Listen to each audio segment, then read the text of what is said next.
Hello tout le monde, j'espère que vous allez bien. Je me suis coupé les cheveux et sachez que pour se mettre encore plus dans le mood, je suis actuellement en pyjama.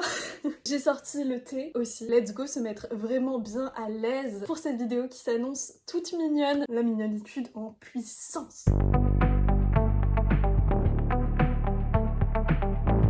Aujourd'hui, je vous ai soigneusement sélectionné entre 5 et 10 recos cosy. Vous allez voir, je vais remettre au goût du jour des recos qu'on ne voit plus passer nulle part parce qu'elles sont assez anciennes et d'autres qui vont sans doute vous parler. Mais écoutez, ça va encore plus vous mettre dans le mood, je pense, je l'espère en tout cas. Et on y va, on est parti tout de suite directement avec la première reco. Je vais commencer par vous parler d'un manga, un manga qui m'a sauvée. Non, un manga qui a été vraiment mon rayon de soleil quand j'étais en première année de médecine. Enfin, je passais ma PACES, après j'ai changé de voie, bref. Mais en tout cas, quand j'ai fait PACES, j'ai eu la chance d'avoir ces mangas qui étaient dispo dans ma médiathèque. Et en fait, tous les soirs, mais ça me donnait le smile. Je lisais quelques pages et j'étais morte de rire. Et je sais qu'on entend beaucoup parler d'Irayasumi en ce moment, qui est un manga pareil, que je vous conseille également. En fait, il est dans la lignée, si vous voulez. Mais là, le manga qui nous intéresse, c'est Barakamon. Barakamon, ouais, je pense que ça se dit comme ça. Et alors, il existe un animé, sachez-le, que j'ai regardé aussi et qui m'a fait du bien aussi. Je me rappelle, je l'avais vu en période estivale en plus, donc voilà, ça matchait bien avec les vibes du moment. Mais je vous avoue que le manga, pour moi, c'est c'est là où je me suis tapé des barres de rire. Et vraiment, je le conseille pour toutes les saisons. C'est pour ça aussi que je le glisse un peu par ici alors qu'on arrive doucement vers l'hiver. Et dans cette histoire, on va suivre un jeune homme, Seishu Handa, qui est calligraphe professionnel. Et en fait, sa vie va complètement basculer le jour où, alors qu'il expose ses œuvres dans une galerie d'art, me semble-t-il pour la première fois, un conservateur de musée va lui dire de but en blanc qu'il trouve son travail médiocre, enfin banal, sans saveur. Et Handa, qu'est-ce qu'il va faire? Handa, ce con, va à ce moment-là être pris d'une colère noire et va frapper le conservateur. C'est vrai que dit comme ça, on a l'impression que ça va pas être une histoire qui donne envie de rigoler, mais à partir de ce moment-là, son père va décider de l'emmener en campagne japonaise et il va l'envoyer donc sur une île pour qu'il réfléchisse un peu à ses actes au final. Et alors vous vous doutez qu'au départ Handa, pas du tout conciliant, bon il va finir par y aller, mais franchement il comprend pas ce qu'il fait ici. Et il va tomber sur une jeune fille, alors qu'il est fraîchement arrivé, qui va tout de suite éveiller en lui, alors de la colère, des émotions contradictoires en fait. Et à partir de là va finalement, contre tout, se tisser un lien entre eux. Et moi je vous laisse découvrir la suite parce que c'est pas une histoire entre une petite fille et un jeune homme, voilà, qui apprennent à se connaître. Non, non, c'est Handa, il va vraiment apprendre à connaître toutes les personnes qui vivent dans cette petite île et finalement peut-être y trouver un second foyer, voire un foyer tout court en fait. Et c'est magnifique, c'est surtout hilarant, je vous dis, il y a des passages, mais je rigolais à gorge déployée. C'est bien écrit, c'est frais, ça vous fait voyager, ça vous fait même prendre du recul sur votre vie en fait. Et c'est ça le plus beau en fait dans cet ouvrage, c'est que vous allez prendre du recul et vous allez apprécier peut-être les petites choses de la vie comme ça, où vous trouvez ça banal dans votre quotidien d'ordinaire, et là ça va prendre de la valeur, et pour moi ça c'est priceless. Mais du coup voilà, ça c'est un peu la pierre angulaire de cette vidéo, donc je vous conseille vraiment de lire Barakamon. Vous savez quoi, on va continuer sur notre lancée, et donc là j'ai envie de vous parler d'un animé qui n'est pas assez connu, je pense, et qui était facilement dans mon top 5 de mes mangas préférés de tous les temps. Voilà, j'ai eu une période où j'étais là en mode de, voilà, ce manga c'est mon préféré, enfin cet animé. En tout cas, je vous parle de l'animé Yuka.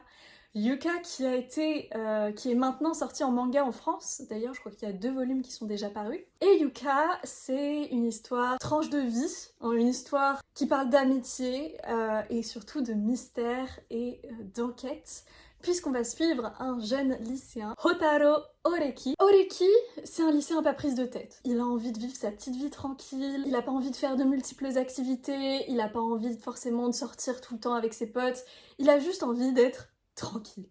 Sauf que pendant la rentrée scolaire de son établissement, il y a tous les clubs associatifs qui sont là, qui essayent de trouver des nouveaux membres, etc.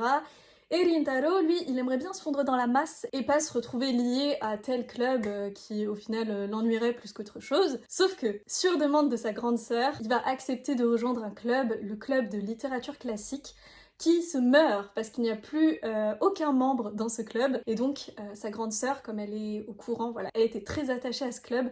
Donc elle va demander à son petit frère de le rejoindre, histoire qu'il y ait un seul membre et que ce club reste en vie, un minimum, voilà. Et donc Oreki va accepter, et alors qu'il part pour se rendre dans la salle dédiée au club, bah, il va découvrir qu'il y a déjà une personne là-bas. Cette personne, c'est Chitanda-san, qui est super curieuse. Voilà, ça c'est sa caractéristique première. Cette fille est très curieuse, et à chaque fois qu'il se passe un truc un peu bizarre dans l'école, ou voilà, qu'il y a un semblant d'enquête qui se fait sentir dans l'école, et ben elle est super intéressée et tout ce qu'elle veut c'est comprendre et résoudre le mystère. Et elle va très vite comprendre que Oreki, il a finalement quelques facilités pour résoudre les enquêtes. Et en fait, ce duo avec leurs amis, parce que franchement c'est ça qui est beau, c'est que, enfin, on n'a pas... ça va pas tourner uniquement autour de Oreki et Chitanda, on a vraiment leur groupe d'amis aussi qui vont jouer un rôle dans cette histoire. Donc l'apathie de Oreki, voilà, qui est très...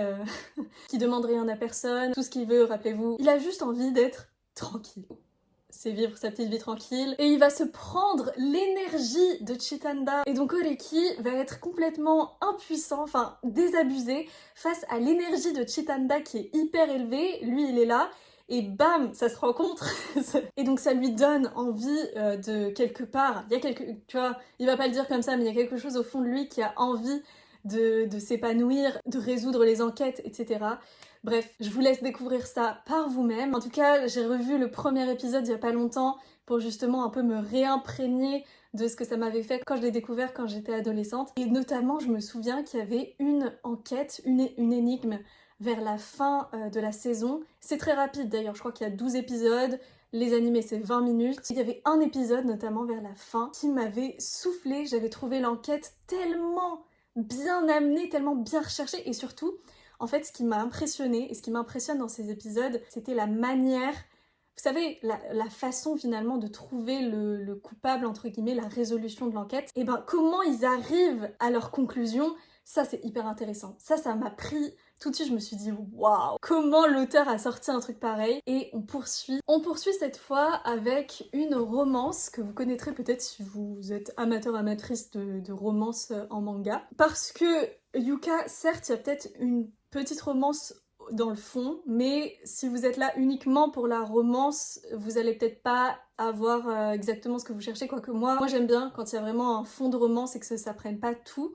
Sauf, bah, il y a certains cas où franchement ça m'emporte, voilà, ça me transporte avec les personnages, et ça a été le cas pour Aoharu Ride, qui est un indémodable, je peux le dire ou pas? Parce que ça fait quand même longtemps qu'il est sorti. Et moi, cet animé de romance cosy, mais vraiment cosy à souhait, je pense que il n'y en a pas d'autres pour moi qui se placent au-dessus en mode cosy, parce que même Akatsuki no Yona par exemple, qui est aussi une romance, bah c'est pas tout à fait cosy, enfin je veux dire, il y a une grosse aventure, on part déjà d'un drame dès le départ. Là, à Oharu Ride, il n'y a pas de... Enfin, quand même, je veux dire, les personnages, ils sont assez crédibles pour avoir une backstory qui tient la route et qui peut avoir, eh ben, certains drames quand même, mais je vais pas en dire trop parce que sinon je spoil l'histoire. Mais en tout cas, dans le fond, voilà, on suit deux personnages, Futaba et Ko, qui s'étaient perdus de vue parce qu'ils étaient ensemble quand ils étaient en primaire. Et voilà, et après la vie a fait que Ko a déménagé et Futaba ne l'a plus jamais revu alors qu'elle était amoureuse de lui quand ils étaient enfants. Et au lycée, un jour, elle va retomber sur lui, par hasard. Et voilà, et après on va les suivre pendant leurs années lycée. Cette romance, elle m'a marquée à plusieurs points de vue, parce que déjà, les musiques, parce que c'est ce qui donne l'émotion aussi, c'est ce qui rajoute de l'émotion. Et moi, elles m'ont conquise, je les aime toujours en fait, je peux les écouter encore aujourd'hui, ça me met juste trop de baume au cœur en fait. En fait, ça crée de la nostalgie, une grosse nostalgie que j'adore, voilà. Pour moi, c'est bien dosé. C'est des situations qui vont faire palpiter votre petit cœur. Ça tombe pas dans le niais à outrance. En fait, ça te donne juste petit à petit ce que tu espères, qu'ils finissent ensemble. Et même sur la fin, même si ça peut paraître un peu longuet sur la fin, parce que vous allez voir, si vous regardez l'animé, ce que je vous conseille vivement, ça se terminera en queue de poisson. C'est-à-dire que, enfin, En soi, ça se termine bien, parce que ça se termine à la fin de leur première ou deuxième année d'études. Mais après, il faut reprendre le manga si vous voulez la suite, parce qu'il n'y a jamais eu de suite. Et donc, quand on poursuit le manga, au bout d'un moment, on peut se dire, ok, on sait où ça va aller, ça prend son temps, mais au final, on n'a pas envie que ça se finisse. C'est les prémices de l'amour, c'est du love, c'est cadeau. Moi, j'ai peu de romances, en vrai, qui me plaisent, finalement, en manga. Quand je fais le tri de tout ce que j'ai regardé, je me dis, purée, au final, je n'ai pas vibré avec tant de romances que ça, je pense. Quoique. Tout est relatif, mais je veux dire, si vous en avez à me conseiller, n'hésitez pas. N'hésitez pas vraiment, si pour vous c'est votre meilleure romance ou c'est dans votre top 5 de meilleures romances, allez-y, je suis preneuse. Ensuite, on va passer à un roman, c'est pas un roman, c'est une brique, c'est une série de romans. C'est un cocon moelleux qui se crée autour de toi quand tu lis ça.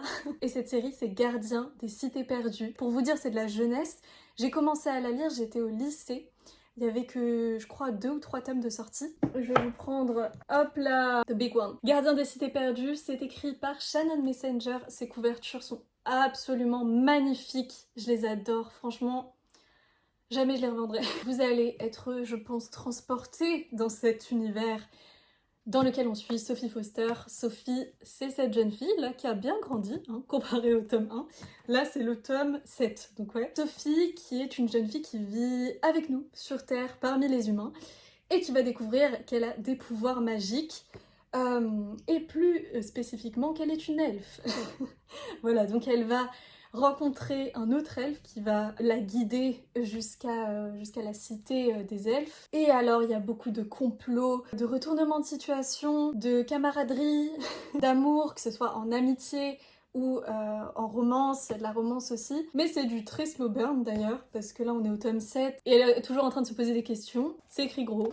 Et ouais, franchement, j'ai été embarquée. Après, le bémol qui a été mis en avant aussi de cette série, c'est que elle est longue. Les énigmes, les mystères que vous allez commencer à découvrir dans le premier tome, il va falloir du temps pour dénouer tout ça, parce qu'il y a des choses qui vont se rajouter dans la toile, et après ça va faire un grand, finalement, tableau. Et je sais pas où je pars avec cette métaphore, mais en tout cas pour vous dire que la sortie française est encore en cours. Je crois qu'il reste un tome. Mais niveau cosy, j'ai très peu de lectures qui me viennent à l'esprit et qui dépassent la cosiness de Gardien des cités perdues. Donc pareil, si vous avez des recos, n'hésitez pas. Alors, parlez-vous anglais, parce que j'ai besoin de votre anglais. Mais si vous parlez pas anglais, c'est pas grave. Ça pourra peut-être vous permettre d'apprendre un petit peu quelques mots, parce que j'ai envie de vous recommander une chaîne qui fait partie pour moi du panthéon des chaînes cosy que je suis. Et il s'agit de Aya's Cottage, qui est donc une chaîne littéraire anglaise, où vous n'avez qu'à laisser Aya vous envelopper dans son univers avec sa voix douce et reposante.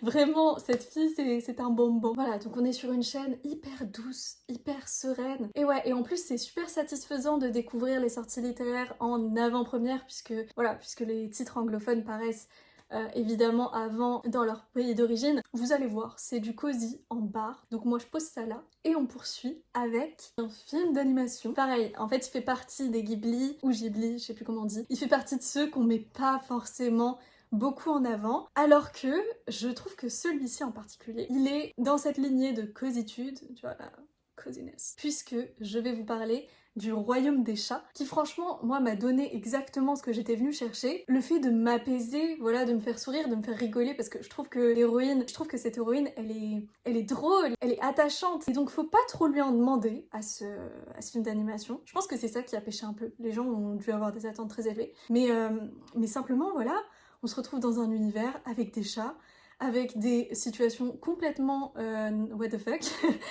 rocambolesques. Et moi, ça m'a suffi, ça m'a beaucoup plu.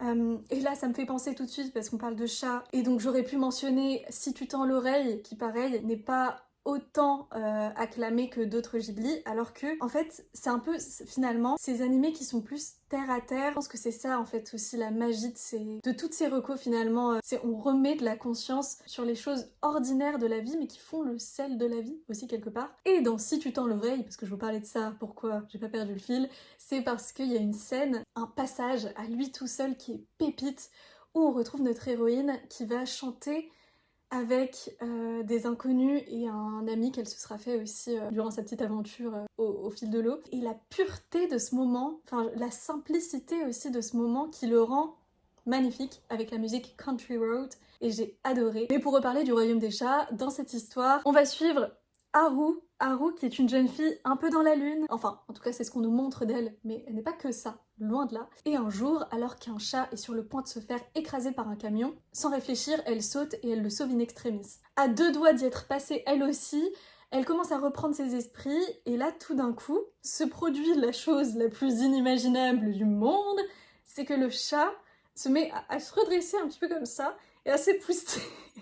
À s'épousseter et à la remercier en fait voilà, de l'avoir sauvée. Donc à ce moment-là, Haru elle se dit ok c'est bon je suis morte ou il s'est passé un truc, qu'est-ce qui m'est arrivé? Et ensuite le chat se sauve et voilà.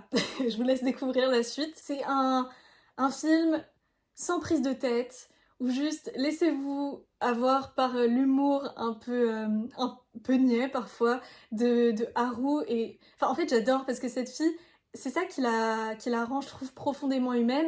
C'est sa manière de dire sans filtre ce qu'elle pense. Et je vous conseille d'aller suivre sa petite aventure dans le royaume des chats. Et cette vidéo est déjà terminée. J'espère qu'elle vous aura plu. Si vous avez d'autres recos cosy, n'hésitez pas à me les écrire en commentaire. Je suis preneuse de toutes vos valeurs sûres, alors allez-y, faites-vous plaisir. Et nous, on se retrouve bientôt dans une prochaine vidéo. Prenez soin de vous. Salut!